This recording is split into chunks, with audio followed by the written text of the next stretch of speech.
bagaimana kabarnya hari ini? Semoga kita selalu dalam keadaan sehat ya.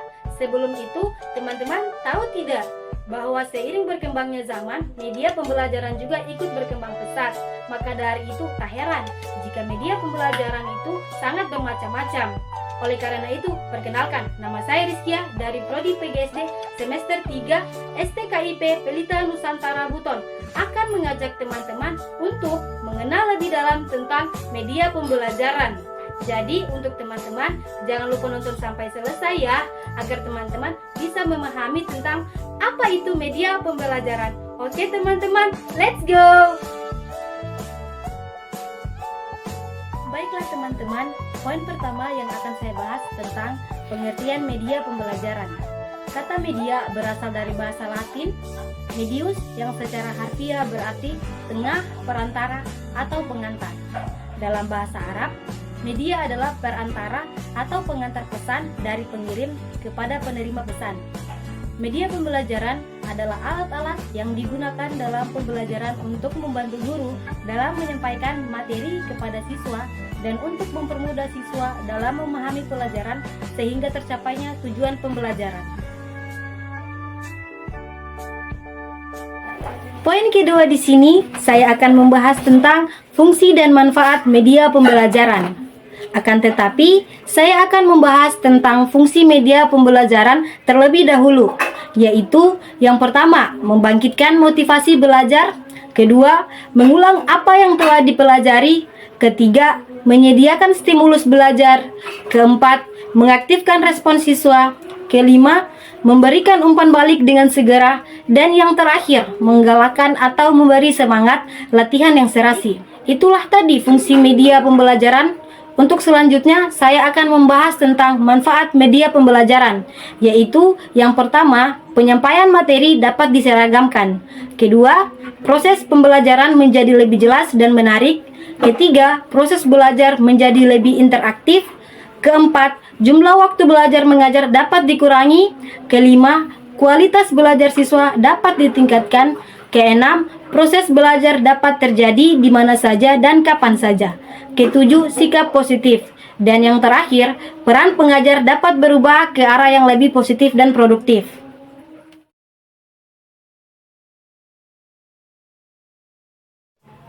Sekarang teman-teman sudah paham mengenai media pembelajaran kan?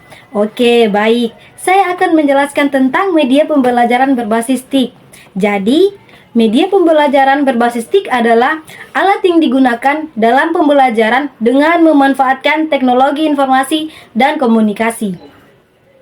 Pembelajaran yang memanfaatkan TIK ini biasanya menggunakan perangkat hardware dan software dalam aplikasinya, seperti perangkat komputer yang tersambung dengan jaringan internet, LCD, proyektor, CD pembelajaran, dan televisi.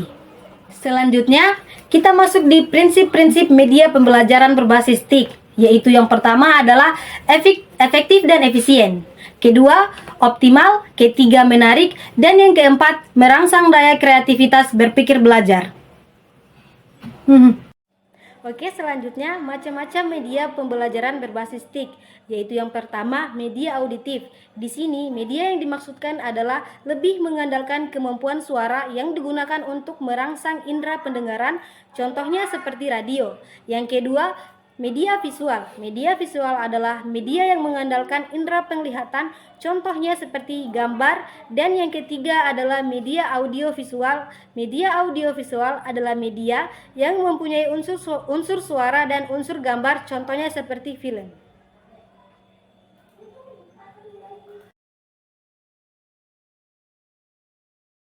Baiklah teman-teman, lanjut di manfaat media pembelajaran berbasis TIK, yaitu pemanfaatan dalam penyampaian materi.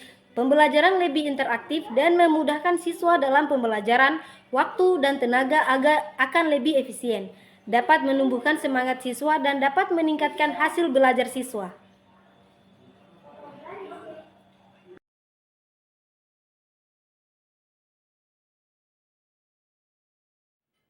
Oke, baik, selanjutnya klasifikasi media pembelajaran terbagi menjadi beberapa pengelompokan, yaitu yang pertama, pengelompokan berdasarkan ciri fisiknya seperti media pembelajaran 2 dimensi, contohnya media gambar, media pembelajaran 3 dimensi, contohnya bola, media pandang diam, contohnya layar proyektor, dan yang keempat, media pandang gerak, contohnya televisi.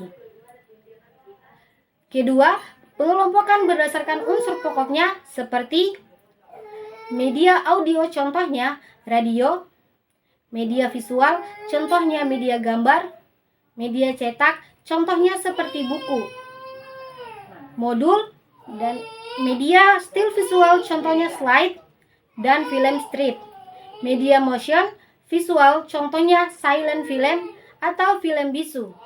Yang ketiga, pengelompokan berdasarkan pengalaman belajar, seperti pengalaman melalui informasi verbal berupa kata-kata lisan yang diucapkan oleh pembelajar, termaksud di dalam media. Pengalaman melalui media nyata berupa pengalaman langsung dalam suatu peristiwa. Pengalaman melalui media tiruan berupa tiruan atau model dari satu objek, proses, atau benda.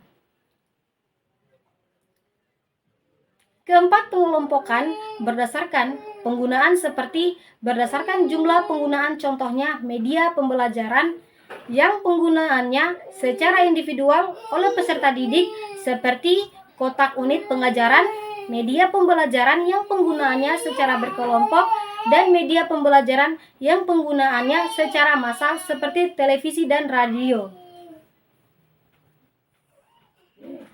Yang kelima, berdasarkan hierarki. Manfaat media pembelajaran digolongkan berdasarkan hierarki pemanfaatannya. Dalam hal ini diungkapkan dosen yang ingin mengajarkan, biaya investasi, kelengkapan, dan keluasan lingkup sasarannya di satu pihak.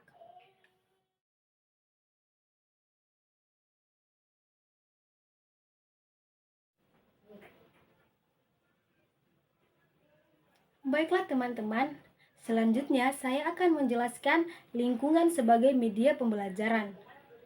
Pada lingkungan pembelajaran ada beberapa poin. Di sini saya akan membahas poin pertama, yaitu pengertian lingkungan sebagai media pembelajaran. Lingkungan sebagai media pembelajaran adalah pemahaman terhadap gejala atau tingkah laku tertentu dari objek atau pengamatan ilmiah terhadap sesuatu yang ada di sekitar sebagai bahan pengajaran siswa sebelum dan sesudah menerima materi dari sekolah. Dengan membawa pengalaman dan penemuan dengan apa yang mereka temui di lingkungan mereka. Sampai di sini, teman-teman sudah paham kan mengenai pengertian media pembelajaran? Selanjutnya, saya akan membahas tujuan dari lingkungan pembelajaran.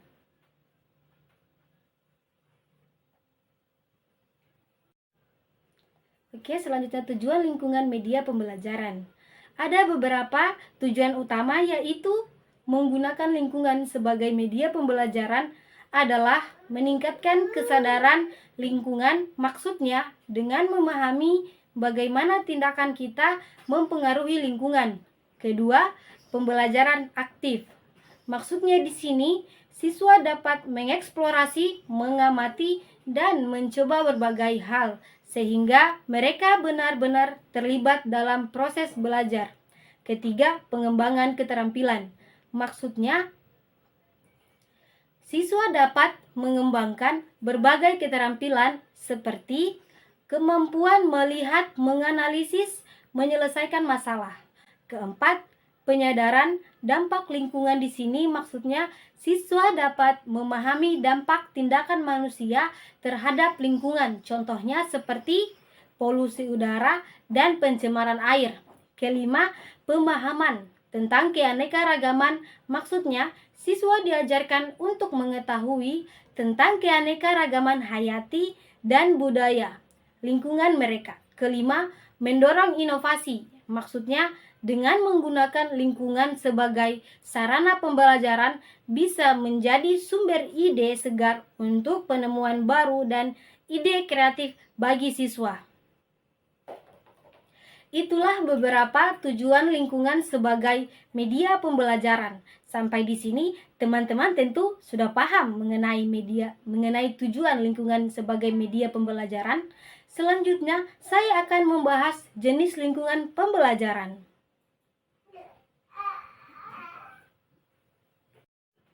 Baik, selanjutnya masuk di jenis lingkungan sebagai media belajar. Jenis lingkungan sebagai media pembelajaran dapat dikategorikan menjadi 3 macam lingkungan belajar, yaitu pertama, lingkungan sosial. Lingkungan sosial sebagai sumber belajar berkenaan dengan interaksi manusia dengan kehidupan bermasyarakat. Contohnya, seperti organisasi sosial adat. Kedua, lingkungan alam. Lingkungan alam adalah segala sesuatu yang bersifat alamiah, seperti keadaan geografis iklim dan suhu udara. Yang ketiga, lingkungan buatan.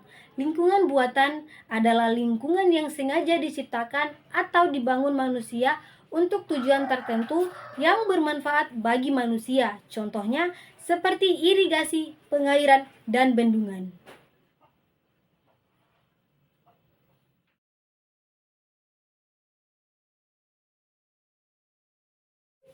Nah, teman-teman, untuk materi terakhir, kita akan membahas tentang evaluasi media pembelajaran.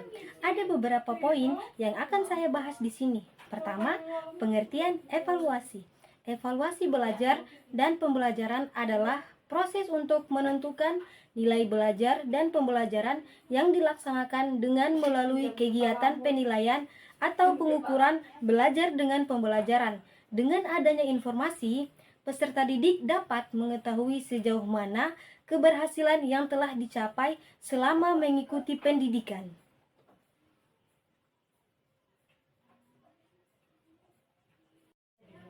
Selanjutnya, saya akan membahas tentang tujuan evaluasi media pembelajaran, yaitu yang pertama, mengetahui efektif atau tidaknya media pembelajaran. Kedua, mengevaluasi apakah media pembelajaran hemat biaya ditinjau dari hasil pembelajaran siswa. Baiklah, selanjutnya saya akan membahas mengenai cara mengevaluasi media pembelajaran. Baiklah teman-teman, di sini saya akan menjelaskan cara mengevaluasi media pembelajaran. Ada 2 macam jenis atau cara yang dapat digunakan dalam mengevaluasi media pembelajaran, yaitu yang pertama, evaluasi formatif, yaitu evaluasi yang bertujuan untuk mengumpulkan data dan informasi pada waktu proses pengembangan media pembelajaran. Yang kedua, evaluasi sumatif. Evaluasi sumatif bertujuan untuk membuktikan bahwa produk dan sistem yang dikembangkan memang baik dan berkualitas. Baiklah teman-teman, kita telah tiba di penghujung video. Sebagai penutup, maka izinkanlah saya menyampaikan satu pantun. Nasi goreng rasanya gurih, dimakan di Kota Batu. Kuucapkan terima kasih atas kasih dan perhatianmu. Asik. Demikianlah video saya kali ini. Semoga apa yang saya sampaikan bermanfaat bagi teman-teman. Jika ada kekurangan, mohon dimaafkan. Namun jika kelebihan, mohon dikembalikan. Harapan saya, semoga teman-teman bisa memahami tentang media pembelajaran. Dan saya akhiri dengan ucapan wassalamualaikum warahmatullahi wabarakatuh.